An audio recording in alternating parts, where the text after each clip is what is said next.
Caesarean delivery से जुड़े 5 सबसे बड़े मिथक, आखिर क्या सच होता है और क्या झूठ होता है।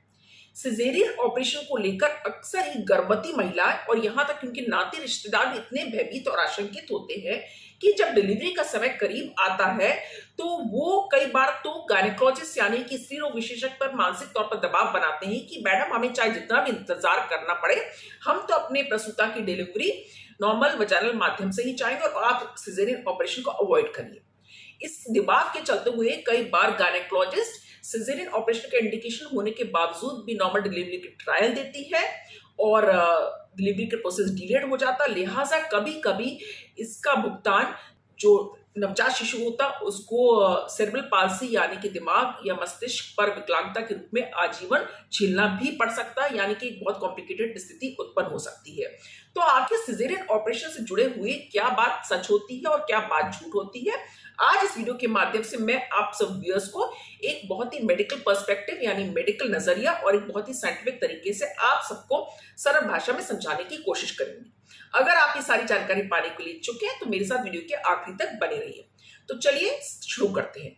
सबसे पहला और सबसे बड़ा मिथक ये होता है कि एक बार सिजेरियन ऑपरेशन होने के उपरांत हर बार अब डिलीवरी सिजेरियन ऑपरेशन के माध्यम से ही होगी और नॉर्मल डिलीवरी अब संभव नहीं होगी।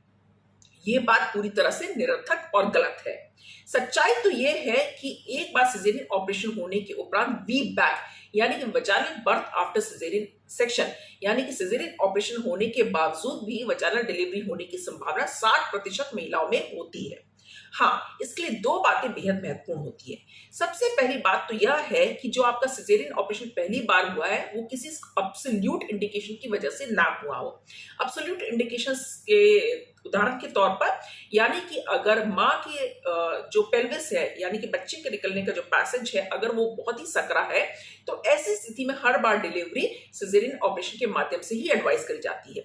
दूसरा उदाहरण हो सकता है अगर बच्चेदानी के मुंह पे कुछ बड़ा सा फाइब्रॉइड ट्यूमर या कोई सिस्ट हो तब भी आपको दोबारा भी सिजेरियन ऑपरेशन कराने की सलाह दी जा सकती है।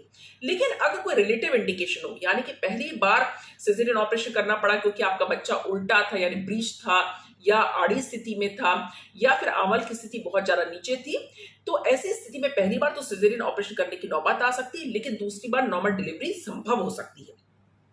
दूसरी महत्वपूर्ण बात होती है कि अगर आपका एक बार सिजेरियन ऑपरेशन हो गया, दूसरी बार आप नॉर्मल वजाइनल डिलीवरी चाहती हैं, तो उसके सबसे इंपॉर्टेंट फैक्टर होता है आपका अपना माइंडसेट यानी कि आपकी मानसिक तौर पर तैयारी कितनी है।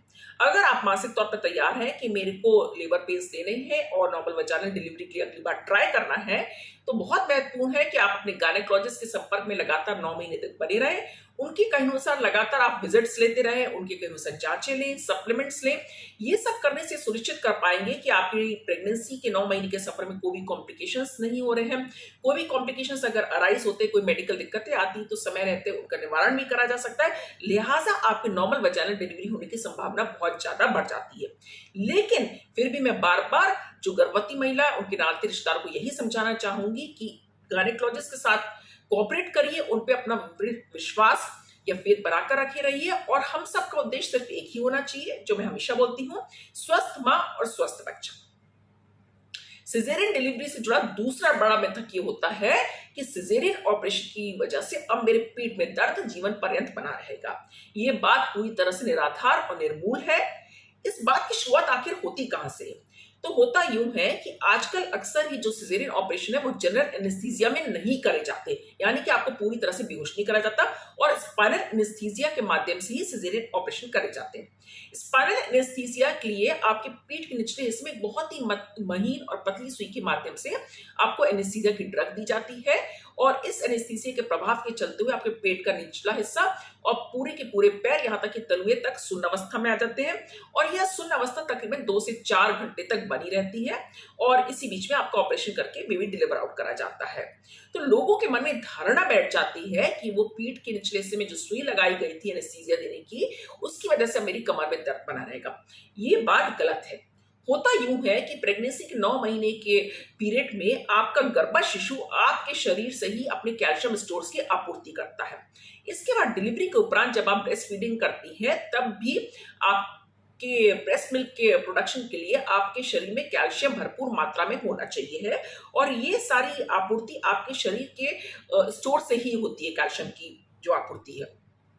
अब ऐसी स्थिति में आपके शरीर में अगर प्रेगनेंसी के पहले से ही कैल्शियम की कमी रही हो, विटामिन डी और कैल्शियम की कमी हो, साथ ही साथ प्रेगनेंसी के 9 महीने के पीरियड के दौरान अगर आप अपने गायनेकोलॉजिस्ट की सलाह ना मानते हुए सप्लीमेंट्स बराबर नहीं लेते हैं और फिर उसके उपरांत फिर आप डिलीवरी के उपरांत भरपेट भोजन और पोषण युक्त आहार का सेवन नहीं करते हैं, कैल्शियम रिच फूड्स नहीं लेते हैं, दूध नहीं लेते हैं, दूध, दही, पनीर, डेयरी और डेयरी प्रोडक्ट्स नहीं लेते और मोस्ट इंपॉर्टेंट अपने कैल्शियम सप्लीमेंटेशन डिलीवरी के उपरांत भी 3 से 6 महीने तक नहीं लेते हैं, तो ऐसी स्थिति में फिर आपके शरीर में कैल्शियम की कमी बन जाती है, जिसके चलते फिर आपकी हड्डियां और मसल, लिगामेंट्स ये सब कमजोर होते हैं और इसके चलते हुए फिर आपको बोन पेन यानी कि बैक एक, बोन पेन, मसल पेन ये सब बना रह सकता है। लेकिन ये सारी स्थिति तो डिलीवरी चाहे सिजेरियन माध्यम से हुई हो चाहे नॉर्मल माध्यम से हुई हो, दोनों तरह की महिलाओं में हो सकती है, तो इसके लिए सिजेरियन ऑपरेशन को दोषी ठहराना बिल्कुल भी ठीक बात नहीं है। इसका निवारण ये है कि प्रेगनेंसी के 9 महीने के पीरियड के दौरान और डिलीवरी के उपरांत भी जब आप ब्रेस्ट फीडिंग कर रही है तो अपने डॉक्टर्स की सलाह अनुसार विटामिन डी और कैल्शियम सप्लीमेंटेशन बराबर लेते हैं। तीसरा सबसे बड़ा मिथक होता है सिजेरियन ऑपरेशन के संबंध में कि सिजेरियन ऑपरेशन एक बहुत बड़ा ऑपरेशन होता है। ये बिल्कुल भी सत्य नहीं है।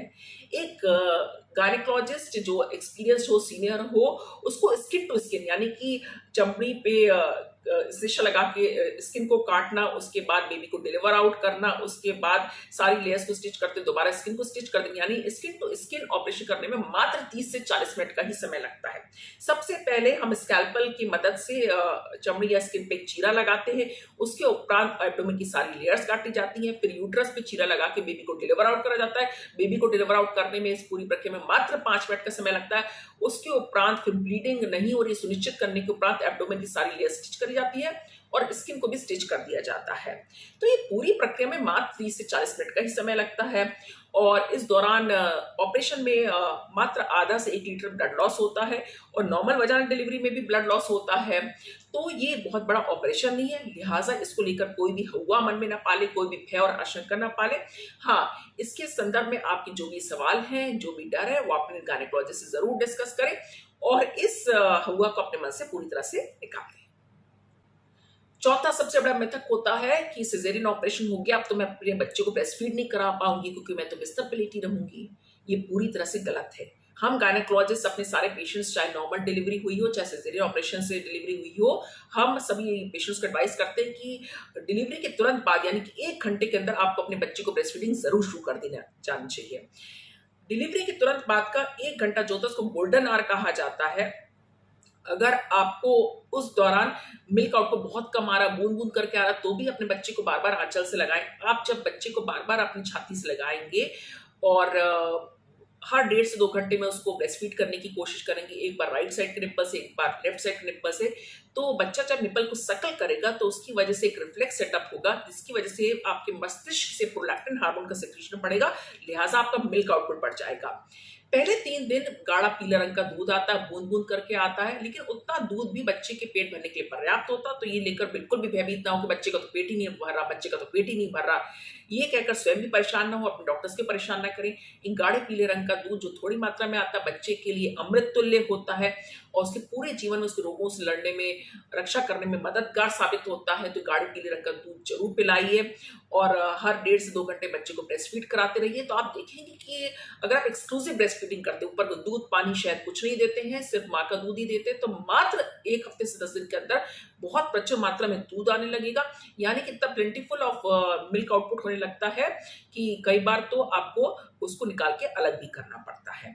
तो बिल्कुल निश्चित रहिए, सिजेरियन ऑपरेशन के उपरांत भी आप बच्चे को आराम से ब्रेस्ट फीड कर सकती हैं। हाँ, इसके लिए आपको कुछ पोजीशंस लेनी पड़ेंगी, यानी कि आप एक तरफ करवट लेके करें या फिर बिस्तर पे टेक लगा के फिर फीडिंग कर सकती हैं। और इसके लिए जो आपके रिलेटिव्स है, नानी, दादी, मौसी, ननंद, ये सब मदद करें। साथ ही जो फ्लोर पे नर्सिंग स्टाफ हो उनकी भी मदद करें।